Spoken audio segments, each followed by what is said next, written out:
नमस्कार, आप सभी का बहुत बहुत स्वागत है और मैं हूं आपके साथ अंकिता सिंह। नीतीश कुमार ने आज 10वीं बार बिहार के मुख्यमंत्री के तौर पर शपथ ली। नीतीश कुमार ने सत्यनिष्ठा के आधार पर पद एवं गोपनीयता की शपथ ली। बिहार चुनाव में बीजेपी और जेडीयू की अगुवाई में एनडीए को 202 सीटों का प्रचंड बहुमत मिला था। नीतीश कुमार के शपथ लेते हुए पीएम मोदी ने उन्हें बधाई दी। नीतीश ने उनका हाथ पकड़कर उनका अभिवादन स्वीकार किया। नीतीश कुमार के बाद सम्राट चौधरी ने ईश्वर के नाम पर पद एवं गोपनीयता की शपथ ली। सम्राट चौधरी ओबीसी कुशवाहा समुदाय से आते हैं। इसके बाद लखीसराय सीट से जीते और डिप्टी सीएम विजय कुमार सिन्हा ने मंत्री पद की शपथ ली। विजय सिन्हा भूमिहार समुदाय से आते हैं। पहले अटकलें लगाई जा रही थी कि विजय सिन्हा को डिप्टी सीएम पद से इस बार बदलाव कर कोई नया चेहरा लाया जा सकता है। विजय सिन्हा ने आरएसएस में भी अच्छे संपर्क बनाए हुए हैं। विजय सिन्हा ने कांटे की लड़ाई में लखीसराय में अपनी सीट बरकरार रखी थी और ये संकेत दिया कि प्रभावशाली भूमिहार समुदाय में आते हैं।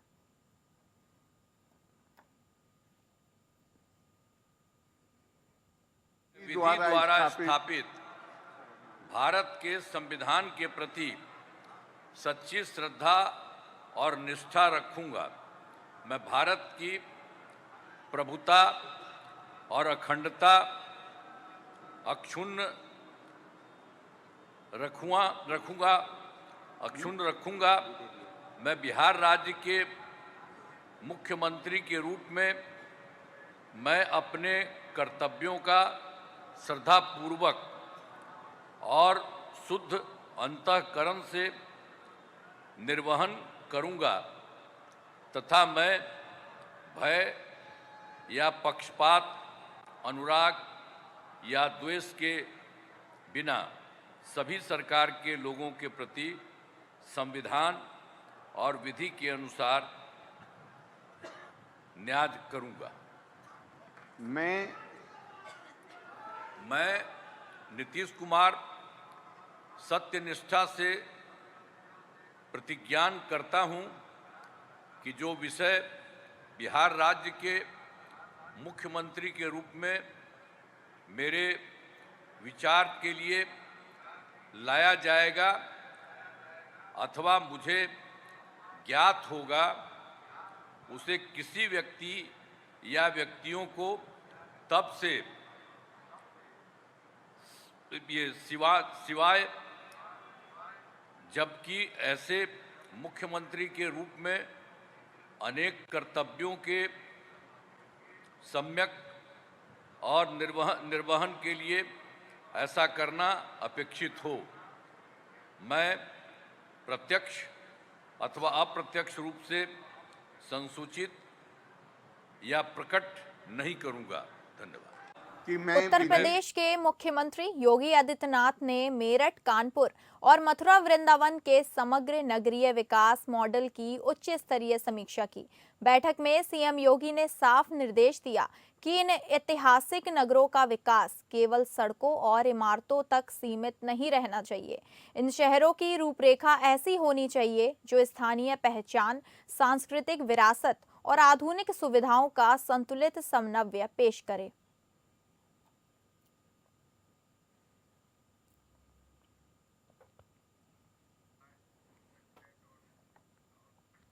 राष्ट्रपति द्रौपदी मुर्मू ने संविधान के अनुच्छेद 143 के तहत सुप्रीम कोर्ट को एक संदर्भ भेजा है, जिसमें राज्यपाल और राष्ट्रपति की शक्तियों से संबंधित 14 महत्वपूर्ण प्रश्नों पर उसकी राय मांगी गई है। 13 मई 2025 को राष्ट्रपति द्रौपदी मुर्मू ने संविधान के अनुच्छेद 143 के तहत सुप्रीम कोर्ट को एक दुर्लभ संदर्भ दिया, जिसमें अनुच्छेद 200 और 201 के तहत राज्यपाल और राष्ट्रपति की शक्तियों से संबंधित 14 महत्वपूर्ण प्रश्नों पर उसकी राय मांगी गई।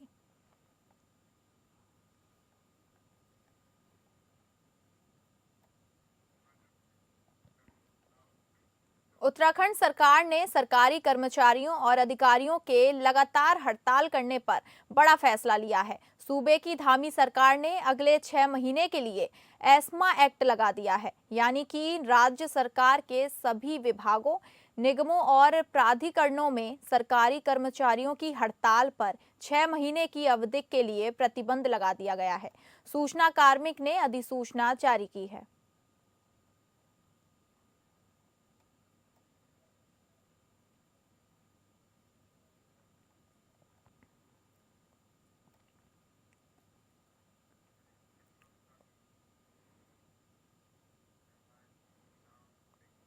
जनसुराज पार्टी के सूत्रधार प्रशांत किशोर ने पाटलिपुत्र स्थित कैंप कार्यालय में महत्वपूर्ण प्रेस कॉन्फ्रेंस को संबोधित किया।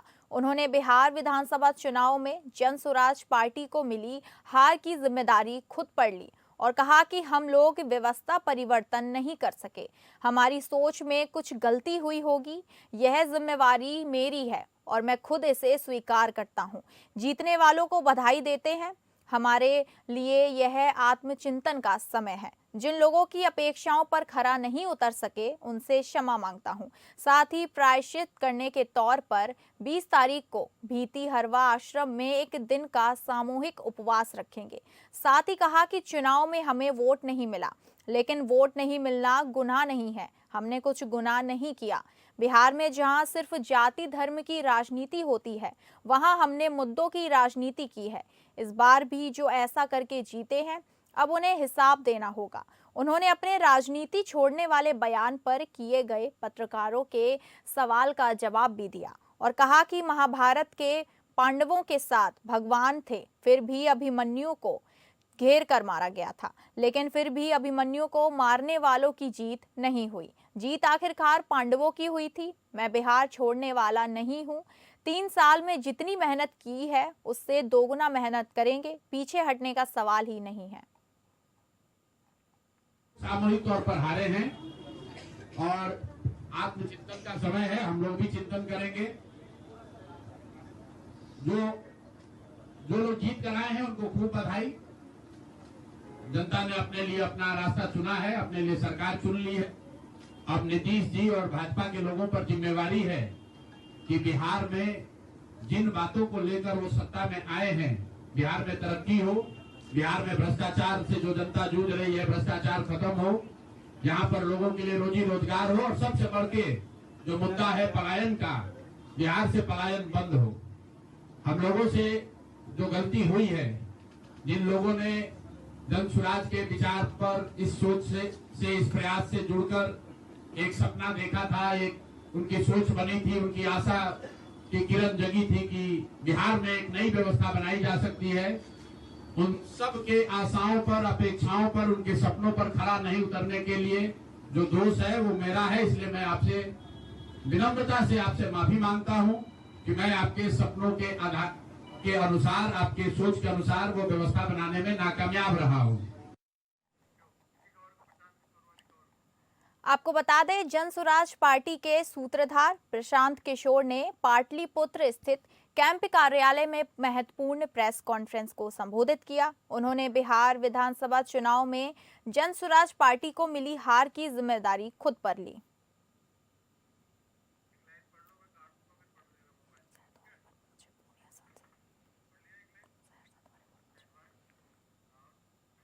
सहरसा दौरे पर पहुंचे पूर्णिया सांसद पप्पू यादव ने मुख्यमंत्री नीतीश कुमार से देश को बचा लेने का आग्रह करते हुए उनसे प्रधानमंत्री पद पर आसीन होने की नसीहत दी है और बगैर कोई शर्त के बिहार में मुख्यमंत्री के बेटे निशांत के नेतृत्व में चिराग पासवान या तेजस्वी यादव को मुख्यमंत्री बनाने का आग्रह किया। उन्होंने भारतीय जनता पार्टी पर आरोप लगाते हुए कहा कि अगर मुख्यमंत्री नीतीश कुमार अभी भी नहीं संभले तो आने वाले 6 महीने तक भारतीय जनता पार्टी जेडीयू समेत सभी पार्टियों को तोड़ देगी। हम नीतीश जी को धन्यवाद देते हैं कि कल उन्होंने अपना इस्तीफा नहीं सौंपा। उन्होंने बीजेपी की चाल को अच्छी तरीके से समझ लिया है। समय रहते हुए नीतीश जी संभल गए, नहीं तो उन्हें पार्टी की सीट से गायब कर दिया जाता। लालू जी सबकी एक विचारधारा थी, बिना शर्त, बिना किसी भी कौज के आप आइए और बचाइए इस देश को।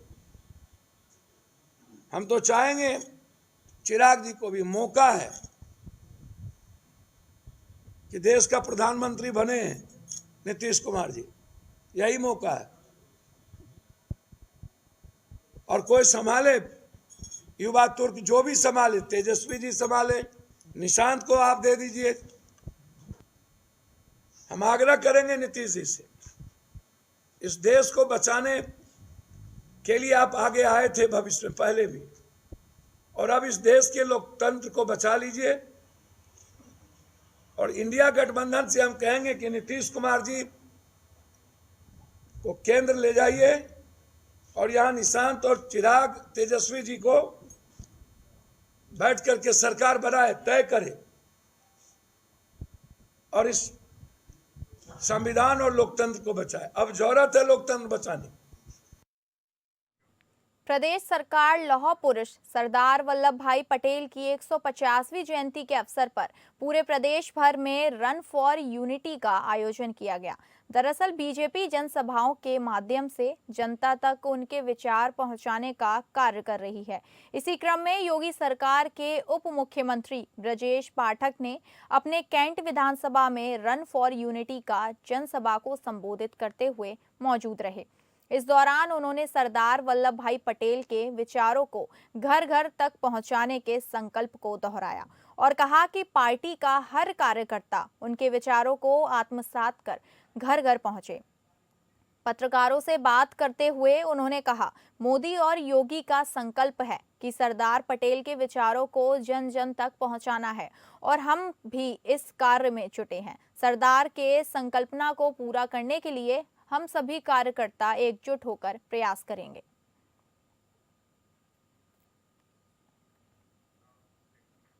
बस्तर में नक्सलवाद के ताबूत पर आखिरी कील ठोक दी गई है। आतंक के पर्याय खूंखार नक्सली हिडमा और उसकी पत्नी राजे को सुरक्षा बलों ने मार गिराया है। उसकी पत्नी राजे को भी ढेर कर दिया गया है। सुकमा जिले में आंध्र प्रदेश और छत्तीसगढ़ की सीमा पर मुठभेड़ में हिडमा और उसकी पत्नी राजे समेत कुल 6 नक्सली मारे गए। देश के कई नक्सल प्रभावित राज्यों में मोस्ट वांटेड नक्सली हिडमा का मारा जाना नक्सलवाद के खिलाफ लड़ाई में सुरक्षा बलों की बड़ी जीत है। अब माना जा रहा है कि केंद्रीय गृह मंत्री अमित शाह द्वारा दी गई डेडलाइन 31 मार्च 2026 से पहले ही नक्सलवाद का समूल नाश हो जाएगा।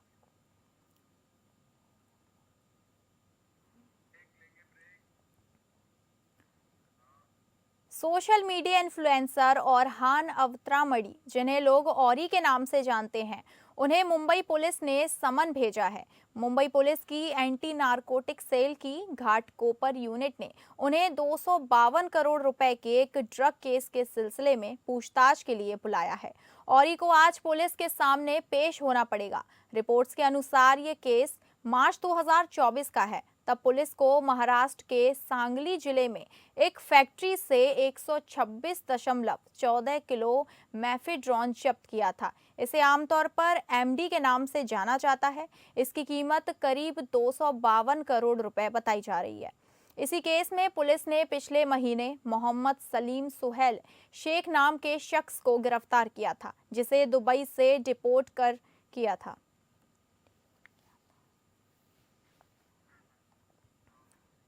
कर्नाटक के बेंगलुरु में दिन दहाड़े डकैती की वारदात सामने आई है। एक गिरोह ने एटीएम में कैश जमा करने के लिए नकदी ले जा रहे थे। वाहन से 7.11 करोड़ रुपए लेकर फरार हो गए। शहर में वाहनों की जांच तेज कर दी गई है। ये घटना साउथ एंड सर्कल के पास हुई। कर्मचारी एटीएम में नकदी डालने ले जा रहे थे, तभी इनोवा कार में 7 से 8 बदमाश वहां पहुंचे। उन लोगों ने खुद को आरबीआई की अधिकारी बताकर नकदी प्रबंधन टीम को धमकाया। उन्होंने बंदूकधारी और अन्य कर्मचारियों को गाड़ी से बाहर निकाल दिया। वो चालक को डेयरी सर्कल की ओर ले गए और फ्लाईओवर पर गाड़ी रोक दी। वहां लुटेरों ने नकदी अपनी इनोवा कार में रख ली और मौके से फरार हो गए।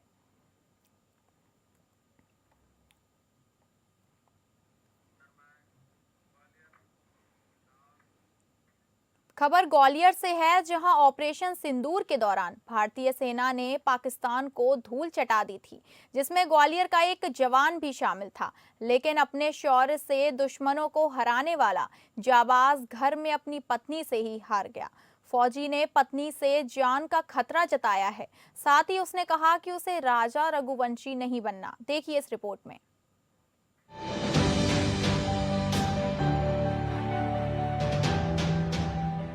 ऑपरेशन सिंदूर में पाकिस्तान को मजा चखाने वाला एक फौजी अपनी ही पत्नी की प्रताड़ना से इतना डर गया है कि उसने ग्वालियर पुलिस से गुहार लगाई है कि वो उसे उसकी पत्नी से बचा ले। तो मुझे मारने की धमकी दे रही है, मुझे मारने की धमकी दे रही है। ग्वालियर के रहने वाले एक फौजी ने अपनी पत्नी से बचाने की गुहार लगाई। गोला मंदिर इलाके में रहने वाला देवेंद्र सिंह राजावत भारतीय फौज का सिपाही है। देवेंद्र ने पुलिस को दिए आवेदन में बताया कि 25 अप्रैल 2025 को उसकी शादी औरैया जिले में रहने वाली वंदना चौहान के साथ हुई थी। वंदना मुरैना के सरकारी अस्पताल में नर्स के पद पर तैनात है। फौजी का आरोप है कि उसकी पत्नी वंदना ने जायदाद और प्रॉपर्टी हड़पने की नियत से प्लान बनाकर उससे शादी की है। फौजी का आरोप है कि 25 अप्रैल को शादी के बाद वंदना ने सुहागरात के पहले उससे प्रॉपर्टी आदि के बारे में पूछताछ की। जब उसने बताया कि सारी संपत्ति मां के नाम पर है, तो नाराज होकर पत्नी वंदना ने उससे फिजिकल रिलेशन भी नहीं बनाए। 2 दिन बाद ही उसे पता चला कि पत्नी वंदना का उसके जीजा कमल किशोर के साथ अवैध संबंध है। शादी के 4 दिन बाद 29 अप्रैल को उसकी बहन अंजना ने जहर खा लिया था, जिसकी मौत हो गई। वंदना ने अपने जीजा के यहाँ जाने की जिद की तो फौजी देवेंद्र ने उसे रोक दिया। बहन के घर जाने से रोका तो उसने मायके वालों से पति द्वारा मारपीट करने की शिकायत की। उसी दिन वंदना के भाई उपेंद्र सिंह, पिता और अन्य लोगों ने आकर देवेंद्र के साथ मारपीट भी की। बाद में इस मामले की पंचायत हुई तो हकीकत सामने आने के बाद वंदना के पिता और भाई ने माफी मांग ली। मेरी समस्या ये है कि मेरे साथ धोखा किया गया, शादी के नाम पे षड्यंत्र हुआ। इसमें मेरे सास ससुर, मेरे जो साला जो पुलिस में है, वो अपनी पावर दिखा रहा। सदर थाना आगरा में इंक्लूड है, वो वहीं जॉब करता है। मेरी वाइफ 3 दिन मेरे साथ रही। मुझे फर्स्ट नाइट को मुझे पूछा गया कि प्रॉपर्टी किसके नाम पे है, क्या है, तो मैंने बोला सब मेरी मम्मी के नाम पे। तो उससे मुझे पता लग गया कि मुझे कुछ मिलेगा नहीं। इसके लिए फिर उसने मुझे बहाना करके मारने की धमकी देके गलत बोल के फंसा के अपने भाई को बुलवा के, और जो उसका भाई पुलिस में, तीनों ने मुझे घर में घुस के मारा, मुझे मारा, मेरी मम्मी को मारा। ऑपरेशन सिंदूर होने के चलते उसे ड्यूटी पर जाना पड़ा। 17 मई को जब वो वापस लौट कर आया तो मां ने बताया कि वंदना सारे जेवर लेकर मुरैना चली गई है। देवेंद्र ने जब मुरैना अस्पताल जाकर तलाश की तो पता चला कि वंदना 15 दिन की छुट्टी लेकर आगरा गई है। वंदना को फोन लगाया तो उसने देवेंद्र को धमकाया। जब देवेंद्र ने ये बात मायके वालों को बताई तो उन्होंने वंदना को समझाने की कोशिश की। इस दौरान वंदना का जीजा कमल किशोर का कई बार फोन आया और वो धमकी देता रहा। मुझे और मेरी मम्मी का डर है कि मैं ड्यूटी पर रहता हूँ, मेरी मम्मी अकेले रहती है। वो आए दिन कमल किशोर धमकी देता रहता है, नेताओं की धमकी देता है। मैं इसको जानता हूँ, मैं वो जानता हूँ। कमल किशोर खुद एक डॉन है, गुंडा है वो। फौजी की शिकायत के बाद ग्वालियर पुलिस ने इस मामले में जांच कर उचित कार्रवाई करने का भरोसा दिया है। अभी जन सुनवाई के दौरान एक फरियादी ने अपने बिगड़ते रिश्ते को लेकर शिकायत की है। उसका कहना है कि उसकी पत्नी उसके विवाह के बाद चली गई है और वो मुरैना में कहीं नौकरी करती है। दोनों के बीच में पारिवारिक विवाद है। हमने बोला है कि दोनों को बुला के परामर्श कराएंगे और उनके जो संबंध है उनको सुधारने का प्रयास करेंगे। उसने शिकायत की है कि उसकी माता जी यहाँ अकेली रहती हैं और उसको डर है कि माता का स्वास्थ्य या सुरक्षा को लेकर कोई समस्या ना हो। ये भी सुनिश्चित करेंगे किसी प्रकार का कोई घटना ना हो। फिलहाल फौजी की अभी सबसे बड़ी चिंता ये है कि जब वो ड्यूटी पर होगा तो उसकी मां के साथ में कहीं वंदना कुछ गलत ना कर दे। बहरहाल इस कहानी से ये तो साबित हो जाता है कि कोई भी फौजी भले ही बॉर्डर पर जाकर दुश्मनों के भले ही कितने छक्के छुड़ाए, लेकिन पत्नी की प्रताड़ना से वो भी सुरक्षित नहीं है।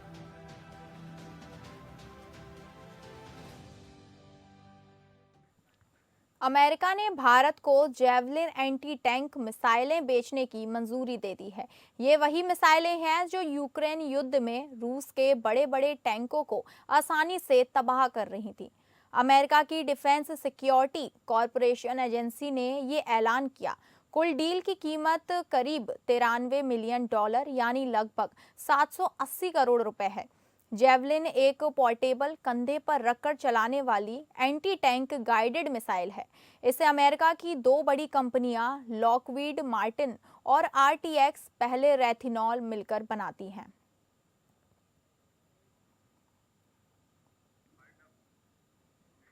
फिलहाल इस बुलेटिन में इतना ही। नमस्कार।